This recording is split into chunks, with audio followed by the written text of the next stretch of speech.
Hello students, आज हमारा topic है फ्री लिविंग अमीबा जो प्रोटोजोन पैरासाइट है। ये पैरासाइटोलॉजी का इम्पोर्टेंट टॉपिक है जो बीएमएलटी यूनिवर्सिटी एग्ज़ाम में पूछा जाता है। तो फ्री लिविंग अमीबा को स्टार्ट करने से पहले हम अमीबा क्या होता है ये समझते हैं।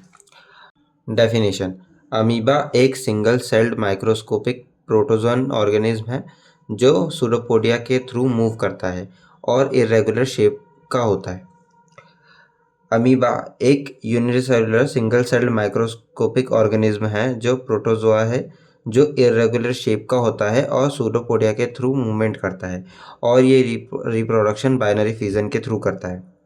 टाइप्स ऑफ अमीबा, जिसमें फर्स्ट आता है फ्री लिविंग अमीबा जिसमें आता है नाइग्लेरिया फाउलेरी, और सेकंड आता है एकेंथा अमीबा, और फिर सेकंड टाइप होता है इंटेस्टाइनल अमीबा जिसमें आता है एंटामीबा हिस्टोलिटिका, और सेकंड आता है एंटामीबा कोलाई जिसमें एंटामीबा हिस्टोलिटिका भी एक काफ़ी इंपॉर्टेंट टॉपिक है। अब हम स्टार्ट करते हैं फ्री लिविंग अमीबा जो कि है Naegleria fowleri. Is a free living thermophilic amoeba. मतलब नाइग्लेरिया फाउलेरी एक फ्री लिविंग अमीबा है और ये हाई टेम्परेचर को पसंद करने वाला ऑर्गेनिज्म है। ये नॉर्मली वार्म फ्रेश वाटर में मिलता है जैसे lakes, ponds, hot springs, swimming pools etcetera. ये क्या कराता है? कर्स कराता है ये PAM, primary amoebic meningoencephalitis. ये ह्यूमन में PAM कराता है, primary amoebic meningoencephalitis. Human इसका एक्सीडेंटल होस्ट होता है जिसमें एंट्री नेजल रूट के थ्रू कंटेमिनेटेड वाटर से होती है। मतलब अगर पूल या लेक के वाटर में ये पहले से प्रेजेंट है तो उसमें नहाते समय नोज के थ्रू एंटर हो जाता है।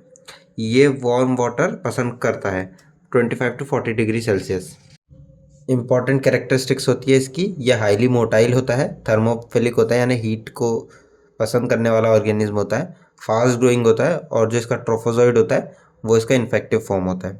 जियोग्राफिकल डिस्ट्रीब्यूशन की बात करें तो ये वर्ल्ड वाइड पाया जाता है जिसमें ट्रॉपिकल और सब ट्रॉपिकल रीजन में पाया जाता है। ये कंट्रीज़ जैसे USA, इंडिया, ऑस्ट्रेलिया और अफ्रीका में ये ज़्यादा पाया जाता है। सोर्स ये कहाँ से फैलता है तो वार्म लेक्स में पाया जाता है, पाउंड्स में पाया जाता है, रिवर्स में, हॉट स्प्रिंग्स में, स्विमिंग पूल्स में और सॉइल में।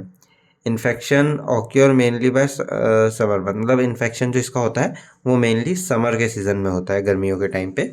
इसकी मॉर्फोलॉजी की बात करें तो मॉर्फोलॉजी दो टाइप की होती है, ट्रोफोजोइड और सिस्ट, जिसमें ट्रोफोजोइड भी दो टाइप के होते हैं, दो फॉर्म होते हैं ट्रोफोजोइड के, एक होता है एमेबॉइड फॉर्म, एक होता है फ्लैजिलेट फॉर्म। अब अगर हम ट्रोफोजोइड को और डिस्क्राइब में देखें तो ये एक एक्टिव और इन्फेक्टिव फॉर्म होता है इस ऑर्गेनिज्म का, जिसमें जो एमेबॉइड फॉर्म होता है उसका जो साइज़ होता है वो 10 to 25 माइक्रोमीटर होता है, और जो शेप होता है वो इरेगुलर होता है, कोई भी इसका डेफिनेटिव शेप नहीं होता है। मूव ये सूडोपोडिया के थ्रू करता है, सूडोपोडिया मतलब उसके थ्रू लोकोमोशन करता है, ये एक जगह से दूसरी जगह जाता है, और कंटेन करता है ये सिंगल न्यूक्लियस और सेंटर में कैरियोसोम। रिप्रोडक्शन की बात करें तो ये मल्टीप्लाई होता है बाइनरी फिजन के थ्रू। ये इन्फेक्टिव स्टेज होती है इस ऑर्गेनिज्म की। अगर फ्लैजिलेट फॉर्म की बात करें तो ये एकदम अमोबॉइड फॉर्म की तरह ही होता है, बस जो इसका शेप होता है वो पियर शेप का होता है, और इसमें सूडोपोडिया के बजाय, मतलब सूडोपोडिया की जगह पे बायफ्लैजिलेट पाया जाता है। नॉन फीडिंग स्टेज होती है, मतलब जब अगर जो पानी वगैरह है जहाँ पर ये रहता है वहाँ पर सही से न्यूट्रिशन वगैरह नहीं होता है तो ये वहाँ पे सरवाइव करने के लिए इस फॉर्म में चेंज हो जाता है, फ्लैजिलेट फॉर्म में, और काफ़ी टाइम तक रह सकता है। अब हम सिस्ट की बात करते हैं तो सिस्ट जो होता है उसका जो साइज़ होता है वो 7 to 10 माइक्रोमीटर होता है, और जो शेप होता है वो स्पेरिकल होता है, गोल टाइप का गेंद आकार। और ये जो है अनफेवरेबल कंडीशन में पाया जाता है, जैसे ड्राइंग हो या कोल्ड हो वहाँ पे पाया जाता है।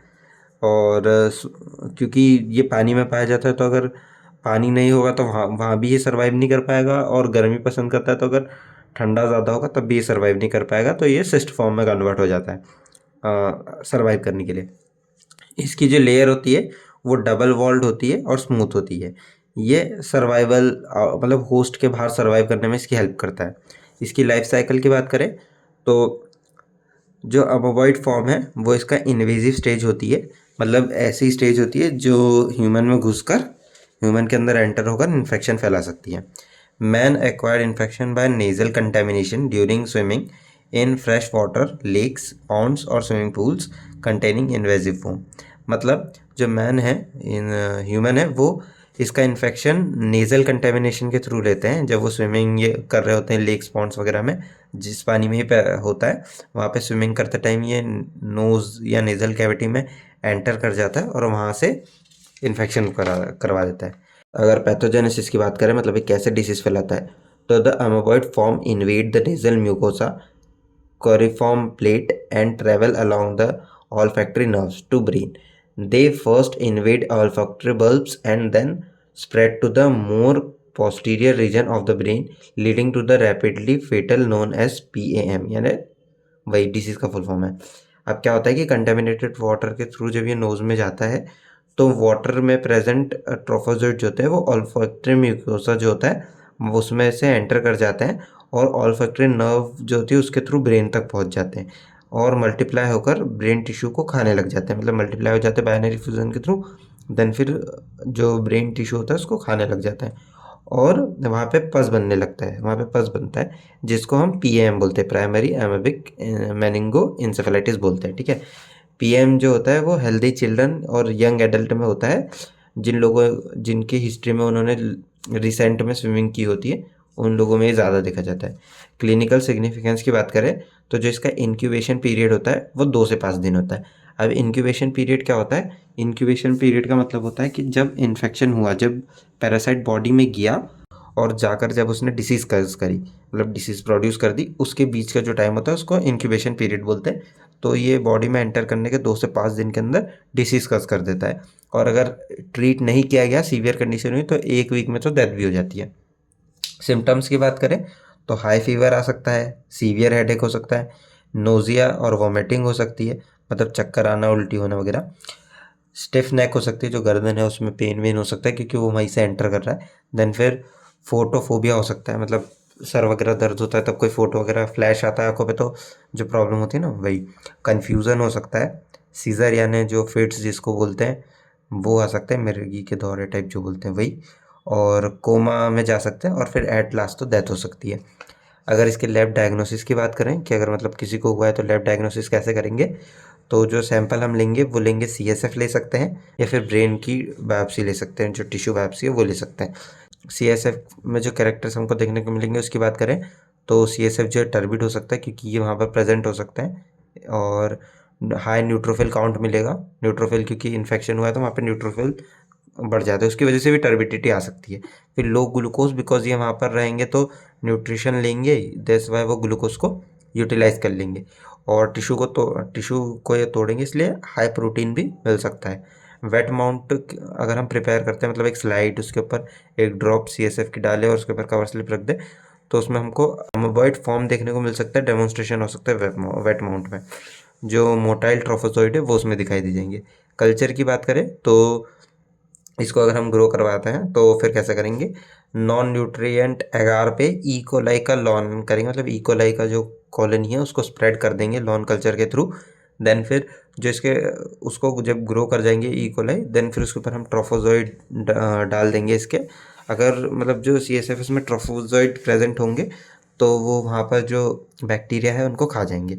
Amoeba will use the bacteria as food producing plague as the clear the bacteria, मतलब अमीबा जो रहेगा वो वहाँ पर जो बैक्टीरिया होंगे इकोलाई की जो कॉलोनीज होगी उनको खाएगा और वहाँ पर प्लेग बना देता है कुछ, मतलब उनको देखने के लिए मिलेगा वहाँ पर।